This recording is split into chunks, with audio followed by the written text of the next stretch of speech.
ஓம் வசிஷ்ட மகா கணபதியே நமக. வணக்கம். எஸ்கே ஜோதிடத்தின் வாயிலாக உங்களை சந்திப்பதில் பெருமகிழ்ச்சி அடைகின்றேன். இன்றைய ஜோதிடம் சார்ந்த பதிவு, சூரிய பகவானுடன் ராகு பகவான் இணைகின்ற வேளையில் ஒரு ஜாதகருக்கு எந்த மாதிரியான நன்மைகளும் தீமைகளும் இருக்கும் என்பதை பற்றி பார்க்க இருக்கின்றோம். அதற்கு முன்னாடி என்னுடைய சேனலை நீங்கள் என்ன சப்ஸ்கிரைப் செய்யலைன்னு சொன்னால் சப்ஸ்கிரைப் பண்ணுங்கள். உங்களுடைய நண்பர்களுக்கும் உறவுகளுக்கும் இந்த வீடியோவினை ஷேர் பண்ணுங்கள், கமெண்ட் பண்ணுங்கள். பெல் ஐக்கானை மறக்காமல் ப்ரெஸ் பண்ணுங்கள். அப்பொழுதுதான் என்னுடைய வீடியோ சார்ந்த பதிவானது உங்களுக்கு நோட்டிஃபிகேஷனாக வந்தடையும். ஜோதிடம் சார்ந்த பல்வேறு கருத்துக்கள் உங்களுக்கும் கிடைக்கப்பெறும். நன்றி. இப்போ தலைப்பில் போகலாம். சூரியனுடன் ராகு பகவான் இணைகின்ற வேளையில் ஒரு ஜாதகருக்கு என்ன மாதிரியான பலன்கள் இருக்கும்? நம்ம ஏற்கனவே சொன்னது போல், சூரியனுடன் சில கிரகங்கள் இணைந்தால் அது யோகத்தை கொடுக்கும், சில கிரகங்கள் இணையக்கூடாதவை என்று இருக்குது. சூரியனுக்கு நட்பு கிரகங்களான குரு, செவ்வாய், சந்திரன் போன்ற கிரகங்கள் இணைவது மிகப்பெரிய ஒரு தீமைகளை தராது. அதே சமயத்தில் சூரியனுக்கு பகை கிரகங்களாக கருதப்படுகின்ற சனி பகவானோ ராகு பகவானோ இணையும் பொழுது சற்று சூரியனுடைய காரகத்துவம், அதனுடைய ஆதிபத்தியம் கொஞ்சம் பாதிக்கப்படுவதாகவே நம்ம எடுத்துக்கொள்ளப்பட வேண்டும். இப்போது இந்த வீடியோவில் நம்ம என்ன பார்க்க போகிறோம்னா, சூரியன் ராகு காம்பினேஷன். நமக்கு தெரியும், தி ஆரிஜின் ஆஃப் தி லைட், மூல ஒளி கிரகம் அப்படின்னா சூரிய பகவான். உலகத்தில் இருக்கின்ற அத்தனை உயிரினங்களுக்கும் ஒளி மூலம் அப்படின்னு சொன்னால் அது சூரியன் தான். மிகப்பெரிய ஒரு பவர்ஃபுல்லான ஒரு ராஜநிலை கிரகமான சூரியனையும் கிரகணப்படுத்துகின்ற ஒரு பவர் யாருக்கு இருக்குன்னா ராகு கேதுகளுக்கு தான் உண்டு. அப்போ ராகு பகவான் முழுமையான ஒரு இருள் கிரகம், முழுமையான இருட்டு. சூரியன் பயங்கர பிரைட். அப்போது மிகப்பெரிய ஒரு ஒளி தருகின்ற கிரகத்துக்கு மிக நெருங்கி மிக அருகில் இந்த நிழல் கிரகமான இருள் கிரகமான ராகு பகவான் செல்லும் பொழுது சூரியனை இந்த ராகு பகவான் விழுங்குவதாக ஜோதிட சாஸ்திரமானது கூறுகிறது. இதைத்தான் நாம் கிரகணம் என்று சொல்கிறோம். சூரிய கிரகணம்.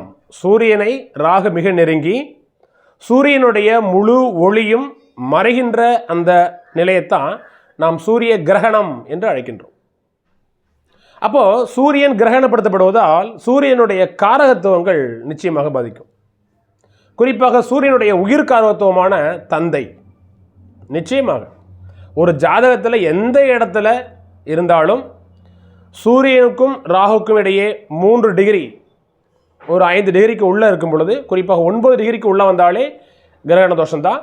ஒரே நட்சத்திரத்தில், ஒரே நட்சத்திர பாதத்தில் இந்த 2 கிரகங்களும் நிற்கும் பொழுது கண்டிப்பாக ராகுவால் சூரியன் பீடிக்கப்படுகிறார், கிரகணப்படுத்தப்படுகிறார். அப்போ சூரியனுடைய ஒளியானது பாதிக்கப்படுவதால் சூரியனுடைய ஆதிபத்தியம், காரகத்துவம் அங்கே பாதிக்கப்படுகிறது. ஒருவேளை லக்ன சுபராக சூரியன் வந்தால், சூரியன் ஜாதகத்தில் பலமாக இருக்கும் பொழுது சூரியனுடைய ஆதிபத்தியத்தையும் சேர்த்து ராகு செய்யும் தன்னுடைய தசாபத்தி காலகட்டங்களில். அது ஒரு பக்கம் இருக்கட்டும். ஆனால் பொதுவாக சூரியன் ராகு இந்த காம்பினேஷன் கண்டிப்பாக சூரிய பகவானை பாதிக்கும். அப்போ சூரியனுடைய காரகத்துவம் நூற்றுக்கணக்கான காரகத்துவங்கள் இருக்குது. அப்போ சூரியனுடைய காரகத்துவத்தில் முதன்மையாக நம்ம எதை குறிப்போம்னா அதனுடைய உயிர் காரகத்துவம் தந்தை. அப்போது தந்தை சார்ந்த உறவுகள், தந்தையினுடைய பூர்வீக சொத்துக்கள் அத்தனையும் நமக்கு கிடைப்பதில் நிறையா சிக்கல்கள் ஏற்படும். தந்தைக்கும் ஜாதகருக்குமான உறவு முறைகள் நல்லா இருக்காது. ராகு ஒரு மாய கிரகம், ஒரு போதை கிரகம், ஒரு போக கிரகம். அப்போ ராகு தன்னுடைய பண்பை சூரியனிடம் கொடுக்கும். அப்போ தந்தை எப்படி இருப்பாங்கன்னு சொன்னால், ஏதேனும் ஒரு போதை வஸ்துகளால் மயங்கி தீய சிந்தனை, தீய பழக்க வழக்கங்களால் மனம் நொந்து தீய பழக்க வழக்கங்களுக்கு அடிமையாகி இருப்பார். தீய வழிகளில் எண்ணம் செல்லும், தீய வழிகளில் பணம் நாட்டம் செல்லும். அப்போ இந்த தீய வழிகளை போட்டுக்கிட்டே இருக்கணும். இப்போ தந்தைக்கு கண்டத்தை ஏற்படுத்தும். சர்ப்பம் சார்ந்த வகைகளில், விஷம் சார்ந்த வகைகளில் தந்தைக்கு கண்டத்தை ஏற்படுத்தும். தந்தை இருதாரம் கொண்ட நிலையில் இருப்பார். ஜாதகருடைய தந்தைக்கு 2 தாரம் என்கின்ற நிலையில் கூட இருக்க வாய்ப்பு இருக்குது. அப்போ சூரியன் வந்து அரசாங்கம் சார்ந்த பதவிகள், உயர் பதவிகள், அதுக்கு காரகத்துவம் பெறுகிறார். அப்போ அதுவும் அங்கே பாதிக்கும்.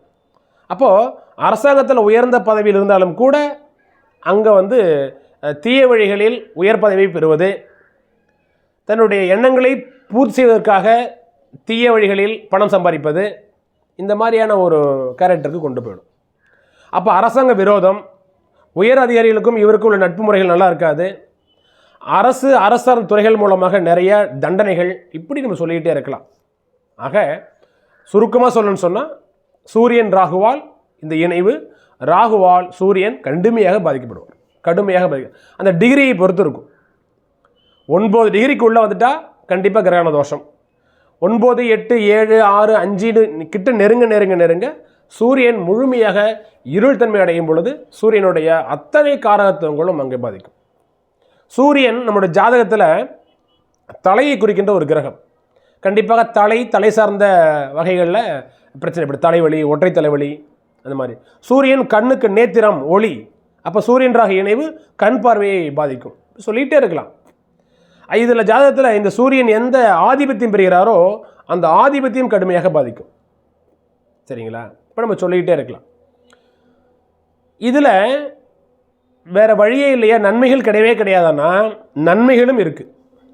எப்பொழுதுமே ராகு பொறுத்தவரையிலும் நமக்கு தெரியும், சுபரோடு இணைந்தால் சுபராகவும் பாவரோடு இணைந்தால் பாவராகவும் இந்த ராகு பகவான் தன்னை மாற்றிக்கொள்வார். அதான் நம்ம அடிக்கடி சொல்லுவோம், இது வந்து ராகு வந்து ஒரு பச்சோந்தி கிரகம் மாதிரி. பச்சோந்தி எப்படி வந்து ஒரு மரத்தில் இருந்துச்சுன்னு சொன்னால், மரம் க்ரீன் கலரில் இருக்குன்னா அதே நிறத்துக்கு அது மாறுமோ, அதே போல் இந்த ராகு பகவான் சூரியனுடன் மிக நெருங்கி இணையும் பொழுது, சூரியன் லக்ன சுபராக வரும் பட்சத்தில், சூரியன் பலமாக இருக்கும் பட்சத்தில், சூரியனுடைய ஆதிபத்தியத்தை எடுத்து இந்த ராகு பகவான் தன்னுடைய தசாபதி காலகட்டங்கள் செய்வார். அப்போ எந்தெந்த லக்னங்களுக்கு சூரியன் யோகர் சுபர் அப்படின்னு முதல்ல கணக்கில் வச்சுக்கணும். இந்த சூரியன் ராகு இணைவு ஒரு ஜாதகத்தில் இருக்குன்னு சொன்னால் 12 கட்டங்களில் இந்த சூரியன் ராகு இணைவு இருக்குன்னு சொன்னால் எந்த இடத்துல சூரியன் இருக்குன்னு முதல்ல பார்க்கணும். சூரியன் இருக்கின்ற இருப்பிடமானது லக்னத்திற்கு எத்தனாம் இடம்னு பார்க்கணும். இப்போ ஃபார் எக்ஸாம்பிள், இப்போ தனுசு லக்னத்திற்கு சூரியன் ராகு இணைந்து மேஷத்தில் இருக்குன்னு வச்சுப்போம். அப்போது சூரியன் லக்ன சுபர், அப்போ லக்ன சுபரோடு இணைந்த ராகு சுபராக மாறுகிறார். இந்த சூரியன் மேஷத்தில் உச்சபலம் அடைகிறார். அப்போ 9ஆம் பாவாதிபதியான பாக்கியாதிபதி 5ஆம் இடத்தில் திரிகோணத்தில் உச்சபலம் அடைகிறார். உச்சம் பெற்ற சூரியனுடன் ராகு இணையும் பொழுது நிச்சயமாக இந்த ராகு பகவான் யோகத்தை செய்வதாக இருப்பார். இந்த சூரியனுக்கு ராகுவுக்கு வீடு கொடுத்த செவ்வாய் அங்கே லக்னத்துக்கு 12இல் விருட்சிகத்தில் ஆட்சி பலம் அடையும் பொழுது நிச்சயமாக சொல்லுவேன், ராகு திசையில் வயதுக்கேற்ற மாதிரி ஒரு 22 வயசில் 20 வயசில் ராகு திசை வருதுன்னு சொன்னால் நிச்சயமாக 38 ஆண்டுகள், அதாவது 20லிருந்து 18 ஆண்டுகள், அப்போ 20 மற்றும் 30 38 ஆண்டுகள் ராகு மக தசையில் மிக உயர்ந்த ஒரு நிலைக்கு போவார். ராகு அப்படி அதிர்ஷ்டத்தை கொட்டி கொடுத்துரும். நீங்கள் பாருங்கள், தனுசு லக்னம் 9 கூடைய சூரியனும் உச்சமாக இருக்கிறார். உச்சம் பெற்ற சூரியனோட ராகு இணைகிறார். உச்சம் பெற்ற சூரியனை ராகு கிரகணப்படுத்துகிறார். அப்போ 9ஆம் இடத்தினுடைய ஆதிபத்தியத்தை முழுமையாக ராகு 5ஆம் வீட்டின் வழியாக செய்வார்.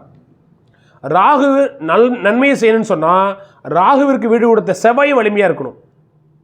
இப்போ செவ்வாய் சப்போஸ் விருச்சிகத்தில் ஆட்சியாக இருக்குது அப்படின்னு சொன்னால் அந்த ராகு திசையை உயர்ந்த நிலைக்கு எடுத்து செல்வதற்கு லக்னமும் பலமாக இருக்கும் பொழுது நிச்சயமாக ஒரு மிகப்பெரிய பெயர், புகழ், கௌரவம், அந்தஸ்தோடு இன்டைரக்டான வழிகளில் மிகப்பெரிய சம்பார்த்தனை கொடுத்துரும்.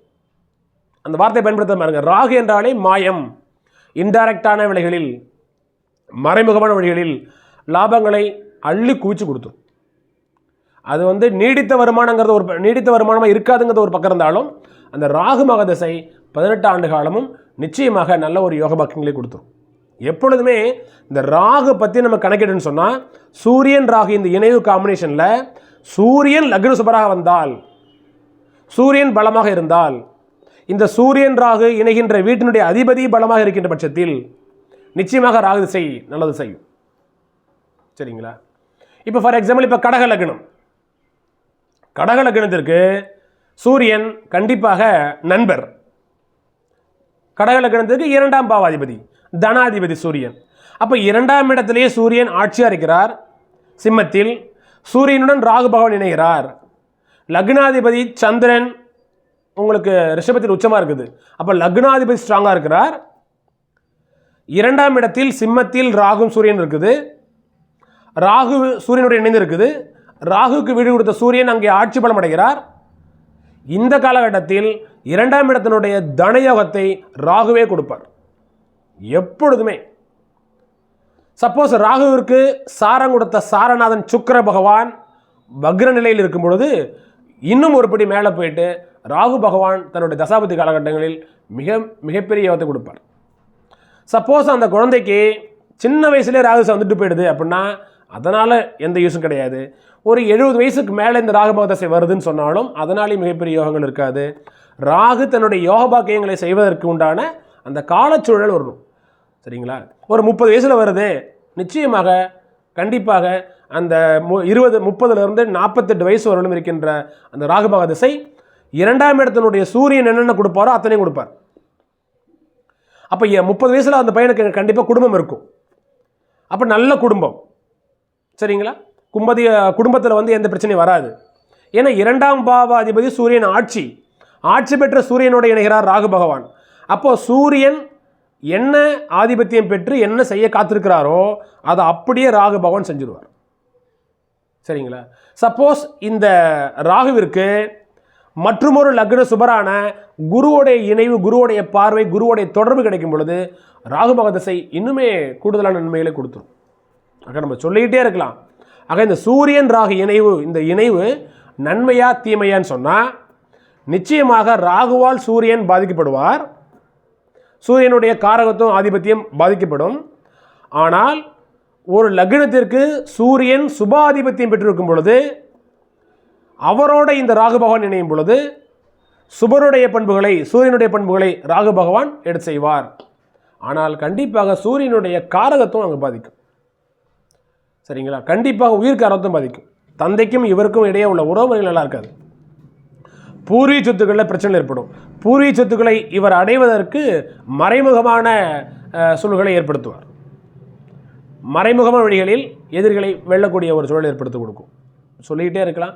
ஸோ அதனால் லக்னத்தை பொறுத்தும் ராகுவிற்கு வீடு கொடுத்த கிரகத்தினுடைய வலிமையை பொறுத்தும் இந்த சூரியன் ராகுனுடைய காம்பினேஷனானது தீர்மானிக்கப்படுது. சரிங்களா? சப்போஸ் சிம்ம லக்னத்திற்கு ஆகாத சனியினுடைய வீட்டில் மகரத்தில் இந்த சூரியன் ராகு இணைவு இருக்குது. சிம்ம லக்னத்திற்கு ஆகாத மகரத்தில் 6ஆம் வீட்டில் சூரியனும் ராகு பகவான் இணைந்திருக்கிறார்கள். அப்போ என்ன ஆகும்? லக்னாதிபதி ஆயுள் மறைகிறார். லக்னாதிபதியான சூரியன் ராகுவோடு மிக நெருங்கி போயிட்டு கிரகண தோஷம் அடைகிறார். அதே சமயத்தில் இந்த சூரியன் ராகனுடைய இணைவுக்கு வீடு கொடுத்த சனி பகவான் உச்சம் பெறும் பொழுது நிச்சயமாக ராகு பகதசை யோக பாக்கியங்களை கொடுத்துரும். அப்போ ராகுவிற்கு வீடு கொடுத்த கிரகத்தினுடைய வலிமையை பொறுத்து இது தீர்மானிக்கப்படுது. சரிங்களா? ஸோ சிம்ம லக்னத்திற்கு அதிபதியான சூரியன் லக்னத்திற்கு 6ஆம் இடத்தில் மகரத்தில் பகை கொள்கிறார். அப்போ சூரியனுடன் ராகு பகவான் மிக நெருங்கி இணையும் பொழுது ராகுவால் சூரியன் கடுமையாக பாதிக்கப்படுகிறார். இந்த காலகட்டத்தில் லக்னாதிபதி பாதிக்கப்படுகிறார். நிச்சயமாக நல்ல ஒரு தன்னம்பிக்கை, ஒரு பெயர், புகழ், கௌரவம், அந்தஸ்து அத்தனையும் பாதிக்கப்படுது ராகுவால். நல்ல ஆத்மா இல்லை, நல்ல எண்ணம் இல்லை, நல்ல சிந்தனை ஓட்டம் கிடையாது. ஏன்னா சூரியனை முழுமையாக ராகு பகவான் விழுங்கி விடுகிறார். இது முழுமையான கிரகண தோஷம். அதே சமயத்தில் இந்த சூரியன் ராகுனுடைய இணைவிற்கு ஒரு உச்சம் பெற்ற குருவோடைய பார்வை கிடைக்கும் பொழுது இந்த தோஷமானது அப்படியே நிவர்த்தி அடைகிறது. ராகுவிற்கும் சூரியனுக்கும் வீடு கொடுத்த சனி பகவான் அங்கே துலாத்தில் உச்சமடையும் பொழுது ராகு மகதசை மிகப்பெரிய அளவுக்கு கெடுதலை செய்யாது. ஆனாலும் லக்னாதிபதியான சூரியன் கண்டிப்பாக ராகுவால் பாதிக்கப்படுவார். நம்ம சொல்லிக்கிட்டே இருக்கலாம். ஸோ இந்த சூரியன் ராகு இணைவில் எப்பொழுதுமே ராகுவால் சூரியன் பாதிக்கப்படுவார். சூரியனுடைய ஆதிபத்தியத்தை ராகு செய்வார். லக்ன சுபராக சூரியன் வரும் பொழுது சூரியனுடைய சுபாதிபத்தியத்தை ராகு செய்வார். அசுப ஆதிபத்தியம் பெறும் பொழுது சூரியனுடைய அசுப பண்புகளை ராகு பகவான் செய்வார் தன்னுடைய தசாபத்தி காலகட்டங்களில். மற்றும் ஒரு வீடியோ பதிவில் மற்றும் ஒரு புதிய தலைப்புடன் உங்களை சந்திக்கின்றேன். நன்றி, வணக்கம்.